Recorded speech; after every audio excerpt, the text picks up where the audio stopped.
Alrighty guys, it's been about 6 months since I got this HTP Pro Pulse 200 and the HTP Microcut875sc that's been running the plasma table.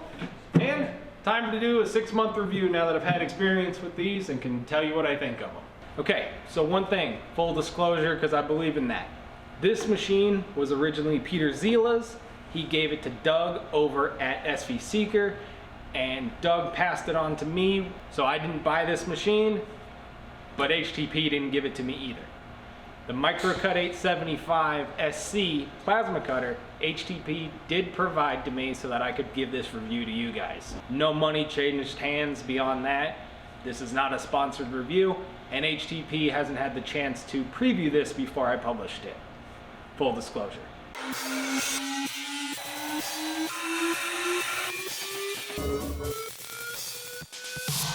One thing I really like about the machine is you can put any size spool of wire into it, but it's still a pretty compact size, doesn't weigh that much. I've actually taken to keeping it right here on the table, just because that's convenient to work all the way around my 8x4 table. But also, if I do need the whole thing, I just put it on the floor. And that is because HTP sells and provided me with a 12-foot gun. There are also 15-foot MIG guns.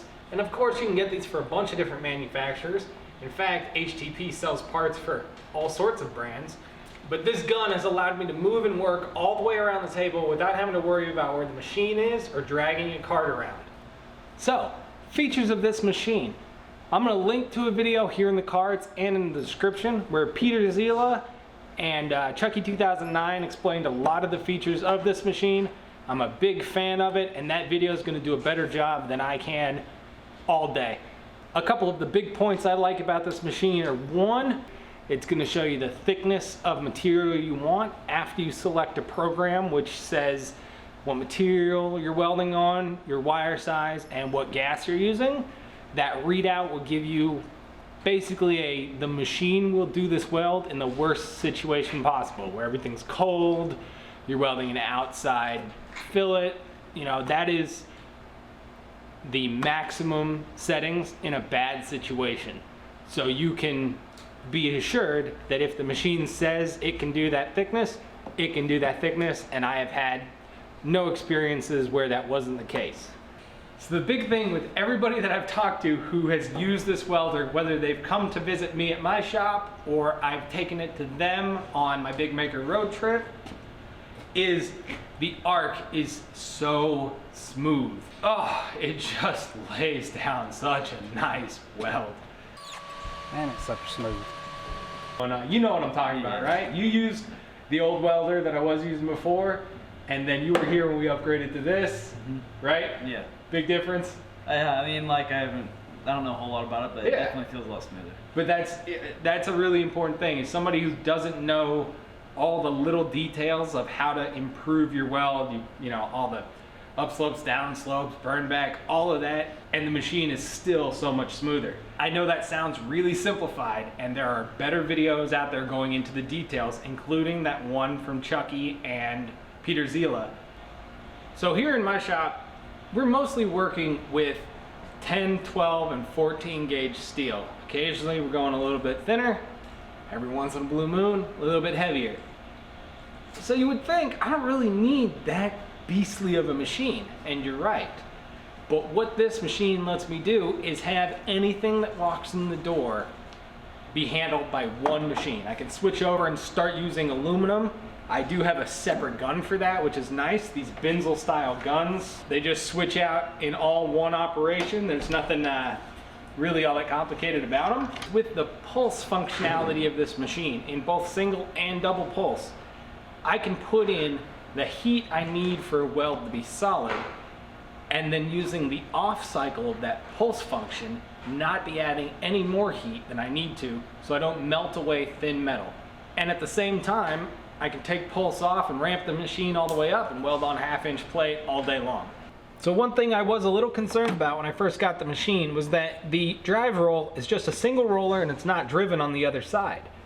You know, my experience prior had been that any machine that isn't at least driven from both sides or with dual rollers is going to have a hard time feeding. But I have literally never had this fail to feed a wire. I don't know what they're doing differently. It is plastic, but it's a very beefy built assembly, and I've got absolutely no complaints about it. So of course we've got our lugs here to change polarity. They're nice, you can hand operate them, and they're real beefy and skookum. They're not just held together with, you know, some Phillips screws or something like you'll see on some of the cheaper lunchbox machines. One thing I can say, in aluminum you will burn tips up. In steel, I've had this machine for 6 months, still on my first tip. So these last, and HTP has these available at very reasonable prices. So as far as the included accessories that come with the machine, this has been one of my big complaints with previous welders I've owned. I almost wish they'd just sell me the power supply and let me buy my own accessories, because they're always garbage. They fall apart after 6 months, which is why the warranty is normally only 6 months on them. They're just not the quality you're looking for and something that's gonna keep you working. HTP on the other hand, no. This gun is as solid as the day I got it. I've been using it as my 100% full-time, except when I'm doing aluminum, gun for 6 months. Never had an issue, comes right apart. The only thing I did manage to do was break the gas diffuser once, and that was my fault. I dropped something on it while the shield was off, and the replacement was like a couple bucks from HTP, showed up 2 days later. All right, ground clamps. This is a big one with welders.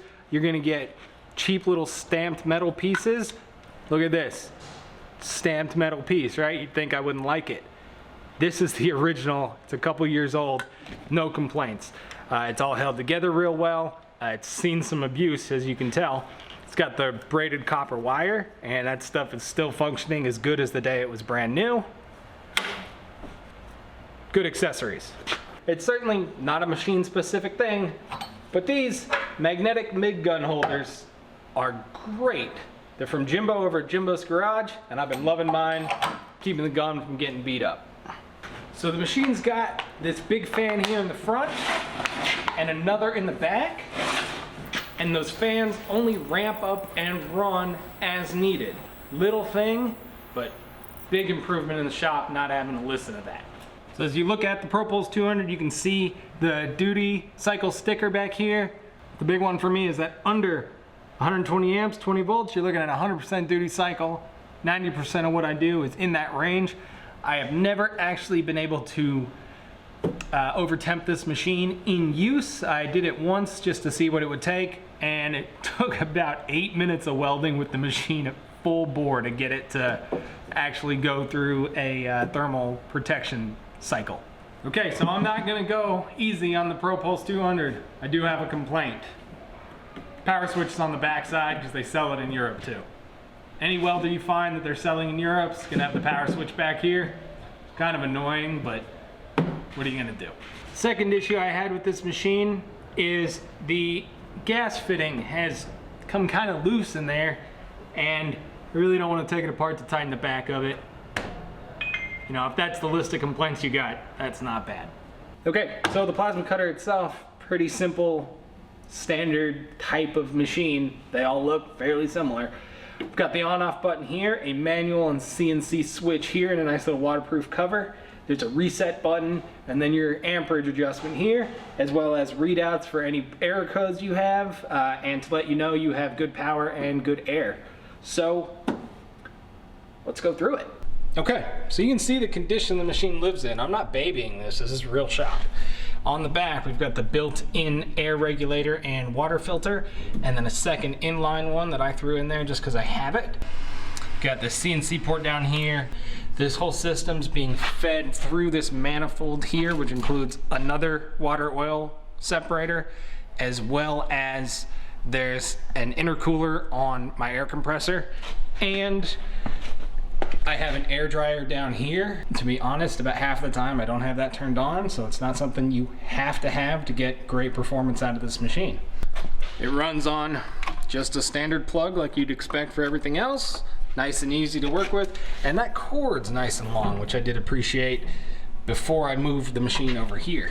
Easy to swap out torches there. That's the ground clamp, which is kind of your standard mini connector. All right, so in fairness, I can't say everything's dead perfect about this machine. There's two complaints I have. One, the ground clamp that comes with it, it's got a, I mean, it feels quality.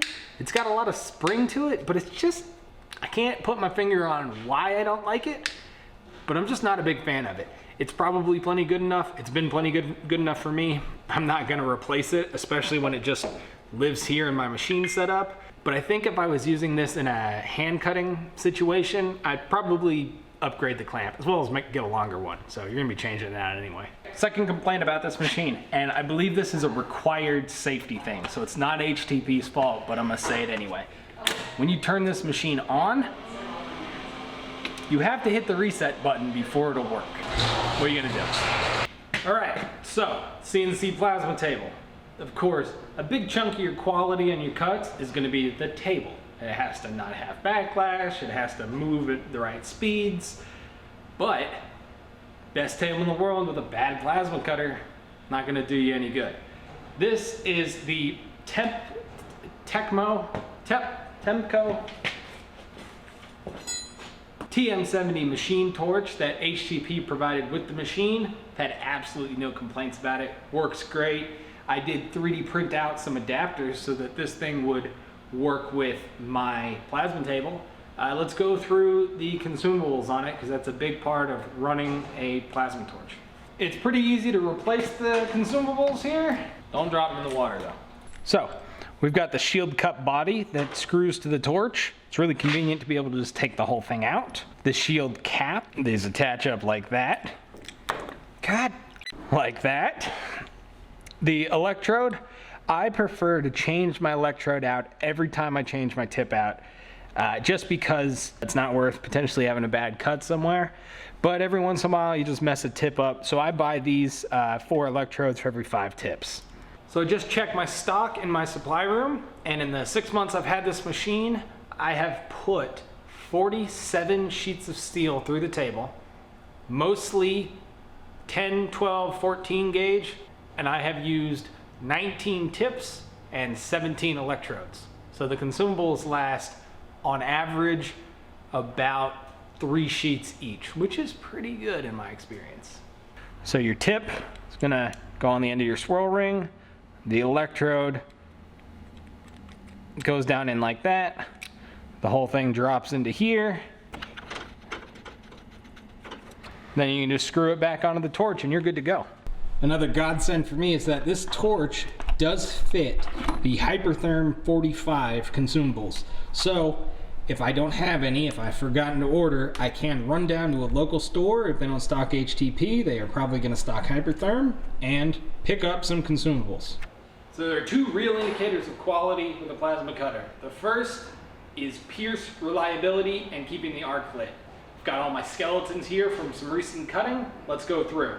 You can see this is 3/16 plate, not a single pierce failure on the entire thing. All right, sheet of 12 gauge. In all of this cutting, I've got, that wasn't a failure. I've got 1 spot where the arc went out. This was probably due to old consumables, because it did actually cut the whole thing, just not well. All right, here's a sheet of 10 gauge. 1 arc failure in the whole sheet. Another sheet of 10 gauge. No failures in the whole sheet. Here's 14 gauge cold rolled. No failures. 1 spot here where I canceled it because I messed up the file. Another sheet of 10 gauge. No failures in the whole sheet. This has been a big upgrade for me, especially as you can see how many parts I'm putting into a whole sheet, and I can count on the machine to keep up with the files I generate. So the second thing you're gonna run into with the plasma table is whether or not your machine can keep up with your table. In this case, this table's fairly old, cannot run much more than about 140 inches a minute reliably. And so I actually have to turn down the machine. I can't run this at full power on anything thinner than about 12 gauge, sometimes 14. So a lot of the time I'm running more in the 35 to 40 amp range than at full power. this machine's got room to grow with me, and that's a great thing to have. Okay, so regardless of how fancy these machines are and how nice the features are and how easy to use the ProPulse 200 is, the real question is this a good investment for your shop? You know, these are not cheap machines. They're reasonably priced for what they are. Prices on the screen as of right now. In my opinion, if you're doing anything more than a couple hours a week of hobby welding, yes, good machine to have. If you want a machine that's going to give you the room to grow into and let you tackle a bunch of different materials, good machine to have. Now this can do aluminum, stainless, MIG, pulse, silicon bronze, flux core, dual shield flux core. This is gonna let me do whatever I need to do, and that's great. My old machine that I was using for about a year did almost everything I needed it to. Almost. But every once in a while I'd run into a situation where now I'm fighting the machine. And that's not good. It's not good for your business. It's not good for what you're doing. It's not good for your productivity. This is not a sponsored review. I'm not getting paid for this. I can honestly say if I didn't have this machine, after having used it, I would go buy one. It would be an investment, but that's what business is. The best thing about the plasma cutter, other than that the arc is real stable and reliable and it can keep up with the table, in fact has room to grow, is the consumables. Something you don't think about all that often. Those consumables last real well and they're really reasonable to replace. I think when I do a consumable change, I'm in it for $8 or $9. My older machine, which did not work as well, I was into it for $21 every time I changed the tip and the electrode, and that sucked. You know, if you're doing a lot of cutting, you might go through 2 or 3 sets of consumables in a day. 60 bucks added to your cost, that sucks. $25, a lot more acceptable. So, my takeaway, Microcut875sc, great plasma cutter, especially at the price bracket it's in. It's very reasonable. ProPulse 200, I'd buy this over and over again. If it got stolen, I'd buy another one. I've been a big fan of this machine, and you know, I'm excited to see what I'll do with it as I learn even more of its features and how to take advantage of them better than I am right now. So if you guys are interested and you want to learn some more about this machine, check out the link in the description to the video with Peter Zila and Chucky2009 going over some of the programming features on this. And I'll also have links down there to HTP's website, direct to this machine and the package I have. If you decide to purchase one, let them know I sent you. Thanks, I'll catch you guys next time. Hot damn HTP, look at that cut quality.